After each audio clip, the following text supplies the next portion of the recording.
Sociedad Rural Argentina presenta.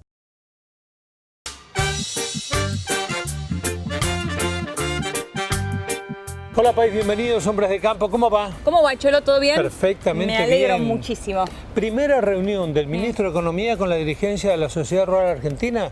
Vamos a hablar con Martín Goldstein. Muy bien, y también estaremos hablando con la ingeniera forestal Ana María Lupi sobre el buen manejo del suelo después de los incendios. Sí, que bueno, al sur de la provincia de Buenos sur de Aires. Buenos Aires, en Río Negro, en La Pampa también. La Pampa, claro. muy grande. Sí, muy grande. Bueno, se viene Expoagro, vos siempre sabés la fecha y el lugar. Se viene Expoagro del 7 al 10 de marzo, ya se está preparando, allí en la Ruta 9, kilómetro 225 en San Nicolás. ¿Qué más? Y ¿Agroindustria? además, sí, vamos a hablar de algo que aquellos que visitan en primavera-verano la Patagonia van a entender muy bien de qué estamos hablando, de la chaqueta amarilla.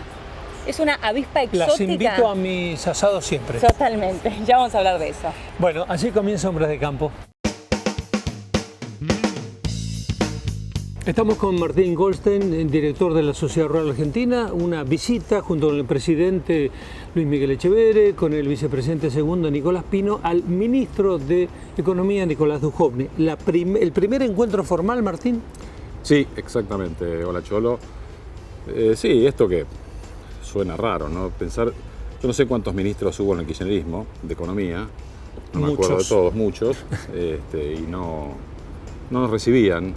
Entonces esta visita a Duhovne suena como extraña, pero en realidad es lo más común del mundo, que una entidad visite a un ministro y hablen de los temas comunes, ¿no? Así que no debería sorprendernos, pero fue una buena visita. ¿Por dónde empezaron? Bueno, por el protocolo. Sí. Tuvo algo de protocolar, por supuesto, la visita. Después le llevamos de regalo el libro que la Rural editó con motivo de los 150 años, porque lo tenían todos los ministros, menos él, porque es nuevo. Se lo llevamos. Y después le llevamos un trabajo que habla de la competitividad. Muy interesante, que desarrollamos durante este año, y el ministro lo miró con mucha atención, ¿no? Lo que pasa es que allí en la competitividad entran reclamos por infraestructura, por impuestos, por muchas cosas, ¿no? Sí, yo por ahí no diría reclamos, diría que compartimos temas que nos preocupan a los dos. No era muy cómodo reclamarle a un ministro que tenía 15 días en la función, o 10 o 14, no me acuerdo cuánto. Más que reclamarle era ponernos un poco en sintonía de las cosas que había que hacer. Nos preguntó muchos temas, nos preguntó de economías regionales, nos preguntó de leche, nos preguntó de carne, nos preguntó de cosecha. Hablamos muchos temas y lo vi muy conectado y muy interesado en el campo, muy interesado. Obviamente que las buenas noticias vienen por el lado de la agricultura, de la carne este año, pero también se quiso interesar entonces en esas pequeñas cosas que no se ven todos los días, que son las economías regionales. Sí, casi te diría fue como si hubiera tenido un mapa en su imaginación y recorría el mapa con las preguntas. Preguntaba del sur, preguntaba de Cuyo, preguntó del vino. O sea que no es solamente soja, carne, ¿no? Las preguntas clásicas. Se ve que estaba interesado, ante la oportunidad de tener un grupo de productores y de dirigentes de la entidad gremial, dijo, voy a aprovechar y voy a empaparme de todos los temas que esta gente debe conocer. Y bueno, le hablamos del vino, le hablamos del arroz, preguntó del arroz. Es decir, a mí me sorprendió porque iba como al detalle, ¿no? Bueno, como buen economista, pero iba al detalle. No fue una reunión donde se hacía discursos ni nada formal, una reunión de amigos, clara, simple, sencilla, pero llana, minuciosa a la vez. Pero claro, quería saber de cada punto qué números teníamos, qué pensábamos, qué expectativas. Muy buena reunión, realmente muy buena, y lo vi al ministro conectado, interesado, y después nos contó un poco, estoy recordando ahora, nos habló de su equipo. Me acuerdo, yo le pregunté si tuvo la posibilidad de incorporar gente de su equipo o tenía que trabajar con un equipo heredado, que es algo que uno siempre quiere saber de los ministros. Y nos confirmó ese día a todos los que estábamos presentes que el equipo lo había conformado él, nos nombró uno por uno, de dónde venía cada uno, quién era, qué tal iba a desarrollar, y después nos contó los temas que más le preocupan. En primer lugar, lo que lo tiene a él ocupado, que es la reforma tributaria, que le está trabajando fuertemente y le va a presentar en poco tiempo al presidente Macri una reforma tributaria integral, como no se ha hecho en años. Un parecido con un trabajo que hizo Fiel, creo que está bastante cercano. Bueno, Fiel está trabajando, por lo que entendemos, la Rural es parte de Fiel, la Rural es socia fundadora de Fiel, está trabajando, arrimando propuestas y datos, pero en definitiva va a ser el ministro con sus asesores quien le va a elevar al presidente Macri una propuesta de una reforma tributaria como no se ha hecho nunca en Argentina. ¿El campo dónde la está esperando? El campo la espera, creo que como todos, en todos lados, ingresos brutos, IVA, los desajustes, las injusticias y las inequidades que hay en el sistema tributario argentino, yo creo que afectan desde el más rico del país hasta el más pobre, pasando por todo lo transversal, afecta a todo el mundo, casi todo está mal hecho. O sea que realmente va a ser un trabajo arduo. Obviamente esto va a ser una ley que irá al Congreso y no es un tema para implementar este año, ¿no? Creo que es algo post-elecciones, algo que va a arrancar, calculo, a fin de este año, principio del año que viene, el tratamiento en el Congreso, no ahora. Cuando se ven los costos de traslado del producto aquí en Argentina y hay un comparativo que creo que es de ustedes con diferentes países, ¿cómo se corrige? Porque las distancias son muy grandes. De eso hablamos de eso con el ministro. Justamente, primero nos pusimos en sintonía que la devaluación, porque hay mucha gente por ahí piensa que cuando la gente del campo, algún sector va a ver un ministro, le va a pedir otro dólar. Lo último que hubiéramos pedido y lo último que pasa por nuestra cabeza. Todos coincidimos que devaluar es tomar un atajo que no conduce a ninguna parte. Vos devaluás e inmediatamente se corrigen todos los demás valores y no mejora nada. ¿Por dónde se corrige entonces la economía para poder exportar y para poder producir más? Bueno, mejorando todos los otros eslabones, lo que nosotros llamamos la competitividad. Claro. Uno es la infraestructura. Si no hay mejores caminos, si no hay mejores puertos, etcétera, etcétera, almacenaje, todo lo que ya sabemos, no se puede competir. Y efectivamente hablamos con el ministro y le dejamos los números, comparándole cuánto cuesta trasladar una tonelada de X producto de tal a tal lugar en la Argentina y cuánto pagan nuestros competidores. Las diferencias son enormes, enormes. ¿Qué tasa de interés paga un productor argentino para descontar un cheque en el banco, que le pagó el cerealista o el consignatario, y cuánto pagan nuestros competidores? Y así, rubro por rubro. Costo de maquinaria. Costo de maquinaria, sí. Absolutamente todo, costo de un vehículo, todo en la Argentina es más caro. Y resolver eso no es un decreto que diga a partir de mañana, es trabajar minuciosamente sobre un montón de cosas, y eso es lo que entendemos que este gobierno está haciendo y nosotros ayudando y aportando información para que concreten la tarea. Otra cosa interesante que leí es la posibilidad de tener muchos mercados, porque las cuestiones políticas van y vienen, lo vemos ahora con Estados Unidos. Entonces, con una producción tan grande que exceden tanto nuestros consumos, se puede diversificar los mercados. Sí, bueno, es un tema que vamos a ver este año inclusive con la carne, ¿no? Seguramente vos, Choro, has leído que gracias al cambio de expectativa y a las mejoras tecnológicas que incorporó el ganadero, este año va a haber una sobreoferta de carne, que por un lado uno puede decir, bueno, es una buena noticia para el ama de casa que no va a padecer aumentos de precio en las góndolas. Pero si los precios no acompañan la evolución normal de la economía, ya sabemos lo que pasa, ya lo vivimos en el gobierno anterior, sí, claro. Baja la producción, entonces eso se resuelve ¿cómo? Exportando. Bueno, hay que salir a buscar mercados. La gente de comercio exterior nos contaba el año pasado, todas las reuniones que han tenido en todo el planeta, la primera media hora, 45 minutos, es aguantarse el reclamo de, pero ustedes no cumplieron en esto, no cumplieron en esto, no cumplieron en esto el año pasado, el anteaño. Cuesta mucho volver. Son 45 minutos, ¿no? Agachando la cabeza y con vergüenza escuchando los reclamos justos y genuinos de lo que la Argentina incumplió. A partir de ahí viene tratar de vender y atrás de esa delegación hay otro país queriendo hacer lo mismo. No somos los únicos que queremos vender. No somos los únicos que tenemos carne. Uruguay tiene, Paraguay tiene, Brasil tiene, muchos países tienen carne. Bueno, Estados Unidos es un gran exportador. Entonces, es un trabajo ahí mancomunado, ¿no? Cancillería, economía, los privados. Pero bueno, en paralelo a esto se ha conformado esta mesa de carnes, que seguramente vos también estarás enterado. Nos recibió hace poco el presidente Macri en la Casa Rosada, toda la mesa de carnes completa, un hecho inédito. Toda la cadena de la carne por primera vez en la historia argentina. Todo.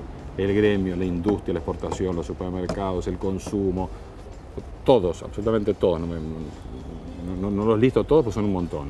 Todos sentados con el presidente de la República hablando de lo mismo. ¿Cómo hacemos para mejorar la productividad? La buena, el año termina bien y ahora vamos a tener buenas noticias por... ¿Me lo estás contando o me estás preguntando? No, te estoy diciendo porque tiene números bastante, para ser un primer año, muy interesante. Sí, la cosecha va a ser... 120 millones de toneladas. Creo que en el peor de los casos, clima mediante, estamos siempre con algunos temores y preocupaciones climáticas, pero clima mediante vamos a estar encima de las 120 millones de toneladas, 6 millones casi de de toneladas de carne de las 4 especies, ¿no? Porcina, aviar, ovina y vacuna. Solucionando economías regionales a medida que pasa el tiempo, eso no es tan fácil, porque por ahí algunas sí es fácil y otras no, pero solucionándolas. Sí, creo que empieza un año bueno, pero no hay que, digo, más que tener expectativas hay que ocuparse, ¿no? Hay que ocuparse, trabajar, no distraerse, porque nada es fácil, el mundo está complicado, con Trump, sin Trump, Alemania, Francia, el mundo entero está complicado y no están todos esperando a ver argentinos, vénganme a traer sus productos, se los queremos pagar. No les queremos comprar nada, bueno, al final está bien, les compramos, pero ustedes también cómprenos a nosotros. Claro, ¿no? sí. Y entonces hay que negociar, y los acuerdos comerciales son también otro de los temas que la rural está trabajando mucho, porque creemos que sin acuerdos comerciales no hay manera de sacar adelante el tema de la exportación y el crecimiento de la producción. Gracias, Martín. No, gracias a vos, Choro, por invitarme. Martín Goldstein, director de la Sociedad Rural Argentina, aquí en Hombres de Campo.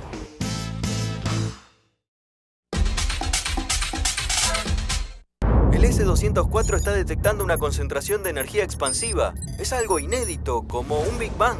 ¿En qué lugar es? En Argentina, 33 grados sur.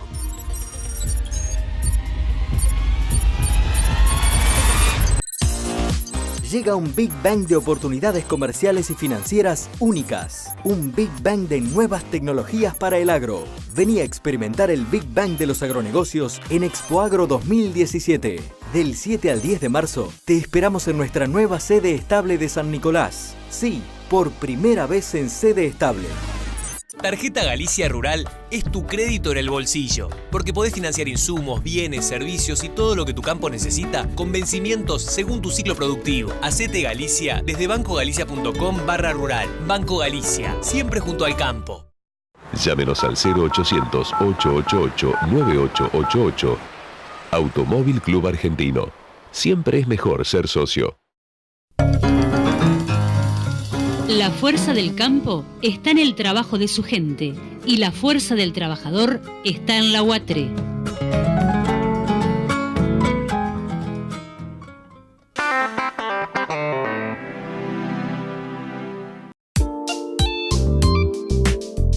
Bien, y aquí estamos con la ingeniera forestal Ana María Lupi del Instituto del Suelo del INTA. ¿Cómo estás, Ana María? ¿Qué tal, Eleonora? ¿Todo bien? Todo bien. Muchas muy gracias bien. por estar hoy aquí. Vamos a hablar, Ana María, del manejo de los suelos a propósito de los últimos incendios que se han sufrido en La Pampa, en el sur de la provincia de Buenos Aires, también en Río Negro. Primero, comencemos por lo primero. ¿Cuáles son las diferentes causas de incendios que tenemos hoy en nuestro país? Sí, realmente un tema importante, el tema del fuego. Bueno, el origen del fuego puede ser diferente. Digamos, a veces hay fuegos que son totalmente intencionales en el sentido de hacer daño, pero también hay fuegos que son naturales y hay intencionales, pero que persiguen algún fin, digamos, de manejo, que es como el que se hace normalmente en la actividad forestal, claro, o también en la actividad ganadera. Bien, muy bien. Ahora, una vez que dejemos los intencionales, igual no los dejemos de lado porque también suceden, sí. En realidad lo que queremos saber es qué le pasa al suelo después de un incendio. Bien. Bueno, ¿Qué pasa con los nutrientes? ¿Qué pasa con los microorganismos? Bien. Sí, el efecto que pueda tener en general va a depender mucho de la intensidad que llegue a tener ese fuego en superficie. Un poquito para dar un marco, sí, podríamos decir que hay, en términos científicos, a veces las quemas o los fuegos se clasifican en distinta intensidad según la temperatura, son leves, moderados o muy intensos o severos. Normalmente las quemas leves, que pueden ser las quemas controladas o las quemas que se hacen cuando la cantidad de material que se tiene sobre el suelo es muy baja, en general no hay un impacto importante sobre los primeros centímetros del suelo. No se afectan las propiedades químicas ni las propiedades físicas. Sí puede haber cierto impacto en las propiedades biológicas por la temperatura que alcanza en los primeros centímetros, que, como lo había dicho, está alrededor de los 250 grados en superficie y más o menos arriba en el suelo estará en los 50 a 70 grados. El impacto más importante lo tenemos arriba porque quemamos, digamos, toda la cobertura de suelo. Claro. ¿Cuál es la función de esa cobertura de suelo? Y bueno, ahí tenemos el tema de la protección que ejerce toda la cobertura, ya sea viva o muerta. Sabemos que tener un cultivo o rastrojos sobre la superficie, bueno, tenemos protección contra la erosión, tenemos aportes de carbono al suelo, que es la base de toda la dinámica de los nutrientes y de la fertilidad. Y bueno, una de las cuestiones más importantes, como debemos rescatar acá, es el tema de la cobertura para protección de erosión hídrica y eólica según el ambiente que se trate. ¿De cuánta profundidad estamos hablando? En realidad, lo más importante del suelo está en la primera capa, ¿no? Los nutrientes y demás. Digo, ¿hasta dónde, o si depende también de la intensidad de fuego que nos contabas recién, hasta dónde afecta, o la cantidad de horas que dura ese incendio, de tiempo, de días? Sí, vamos a volver de nuevo al tema de la intensidad. En una quema leve, vamos a estar alrededor de los 50-70 grados en los primeros 5 centímetros. Y ahí tenemos impacto sobre la actividad biológica, pero no impacto sobre la calidad física o química. Si vamos a una quema intensa, que ya estamos en temperaturas de los 800 grados o superiores, o más todavía, o superiores a 1000 inclusive, como para poner un ejemplo de esto, viste, no sé si habrás podido visualizar alguna vez el tema de los desmontes que se hacen y todo el acordonamiento de materiales que se queman. Bueno, en esas situaciones donde aparte de que hay mucho material con dimensiones muy grandes, entonces el fuego está muchos días encendido y la proyección de la temperatura puede llegar hasta los 40 centímetros de profundidad.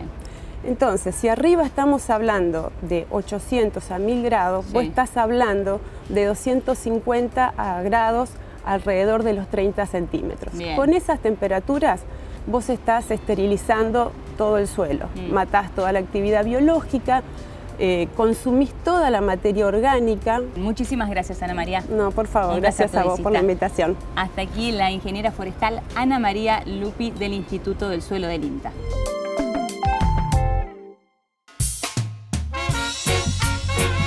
Bueno, Helio con su memoria nos decía que Expoagro era del 7 al 10 de marzo. ¿Dónde? En San Nicolás, ruta 9, kilómetro 225, con una novedad que es sede estable por lo menos en los próximos 15 años. Palpitando la llegada de Expoagro.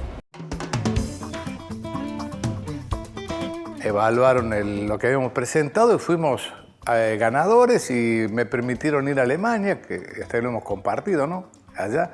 Y qué imaginación de que uno tenía, y con cómo me vine de allá, con cosas que realmente me sirvieron en la actualidad todavía, ¿no? Expoagro tenemos que ir, porque hay mucha gente que nos está preguntando si vamos a estar. Fíjese el cambio, ¿no?, que estamos notando. Ya nos están preguntando, ¿van a estar en Expoagro? ¿Van a estar en Expoagro? Nosotros fuimos unos pioneros de Expoagro. El contacto directo hacia el que te visita y el antecedente o el precedente que uno deja de estar. Porque es un contacto directo explicándole las innovaciones, las mejoras, los logros, para en el momento de evaluar costo-beneficio que la persona esté informada. No es cuestión de ir a vender, firmar un contrato. No, nosotros queremos hacer los deberes todos los días y que la gente vaya ambientándose con lo nuestro, ¿no?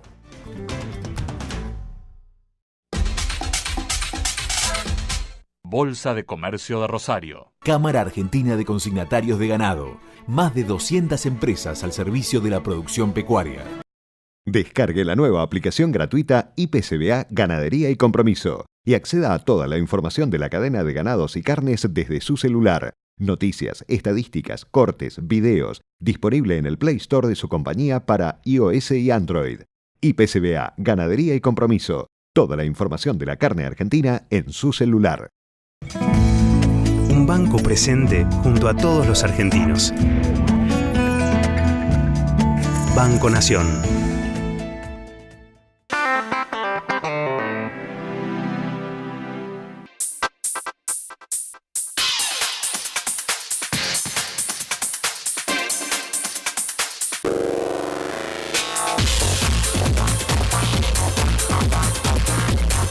Bien, y aquí estamos con Jorgito Pandini. ¿Cómo va, Jorge? Bien, Helio, ¿cómo estás? Bien? Todo muy Nos bien. ha traído hoy una novedad porque finalmente Todavía no, pero en 2018 llega el primer auto eléctrico a la Argentina, ¿no? El Golf. Exactamente. La gente que tuvo oportunidad de ir a la costa atlántica, más específicamente a Cariló, en el stand de Volkswagen, viste que siempre las marcas muestran sus productos. Había 2 modelos de Golf distintos hasta lo que ahora se conocía.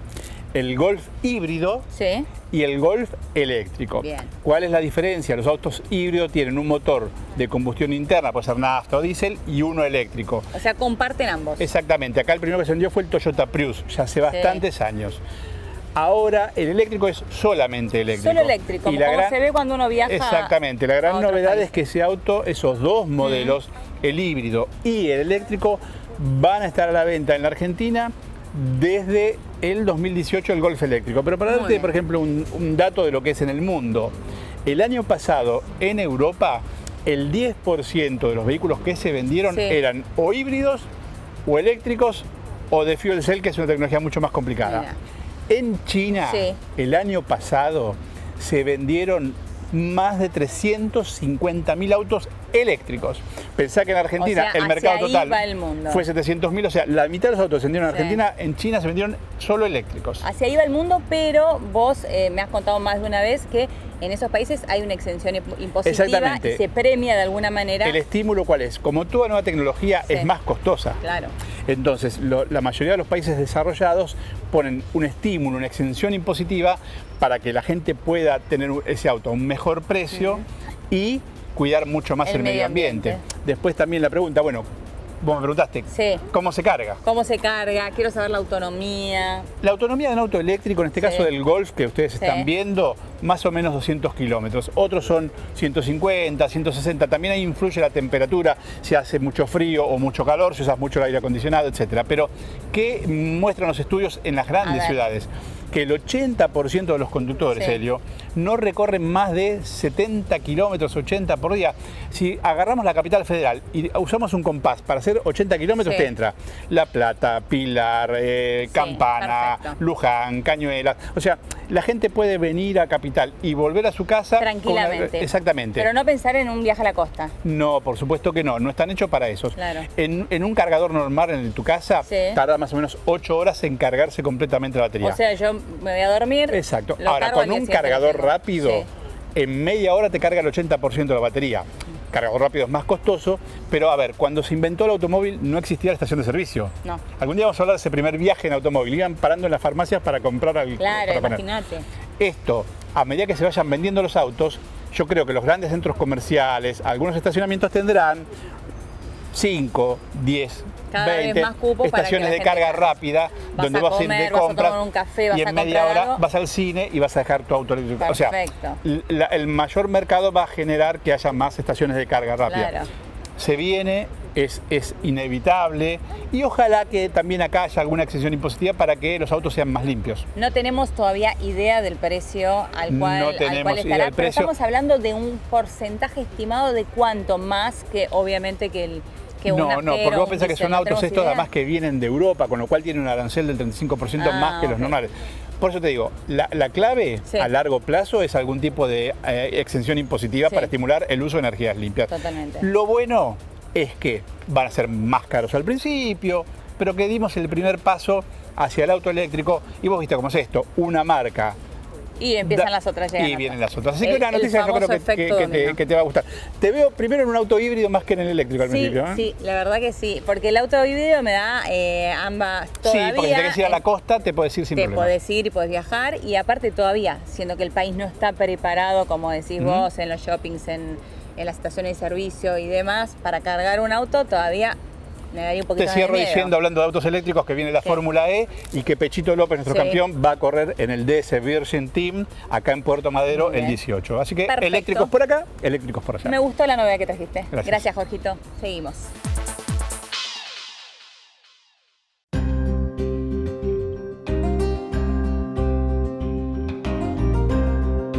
En los últimos años, el país perdió su liderazgo en la producción de carne.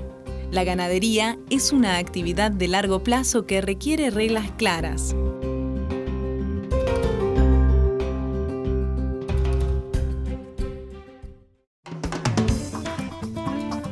Seguimos en Hombres de Campo. Elio había prometido contarle el tema de las chaquetas. Exactamente, así se llaman, chaquetas amarillas. Son unas abejas exóticas que llegaron a la Patagonia alrededor de 1980. ¿Qué tienen de particular estas chaquetas amarillas que son muy, pero muy molestas durante la primavera y el verano? Que son carnívoras. Vos lo has pasado, yo también. Cuando estás en el sur y se te acerca una chaqueta amarilla, le tiras un pedazo de jamón, un pedazo de salamín, la chaqueta va hacia ahí. Se alimenta no solamente de insectos, sino también de proteínas. Estuvimos conversando con Maite Maschiochi del INTA Bariloche.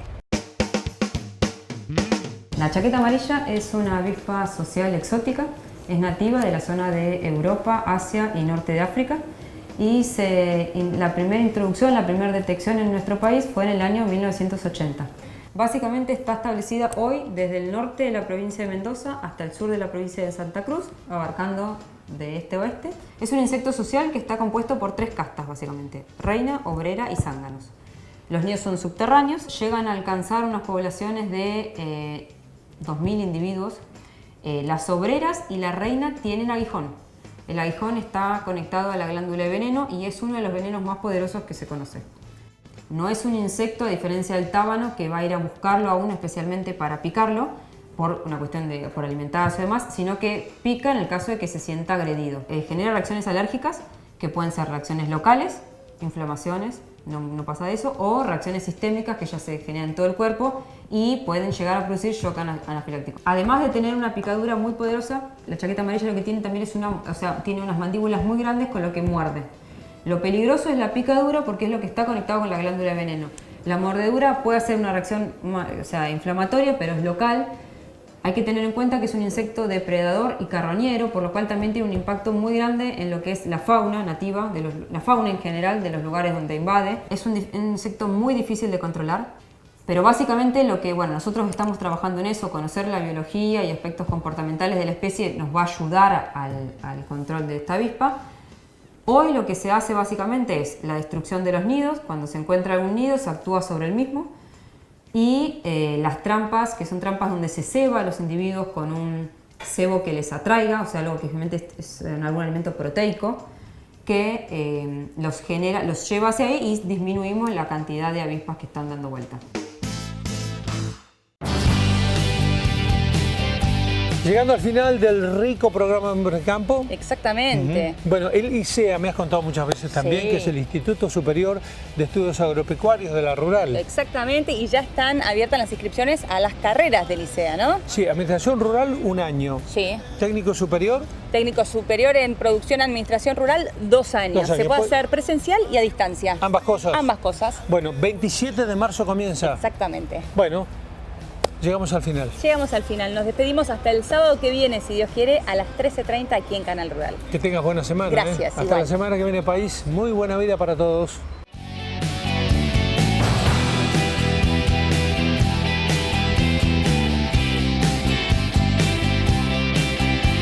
¿Cuál es aquel camino que tengo que tomar? Presentó Sociedad Rural Argentina.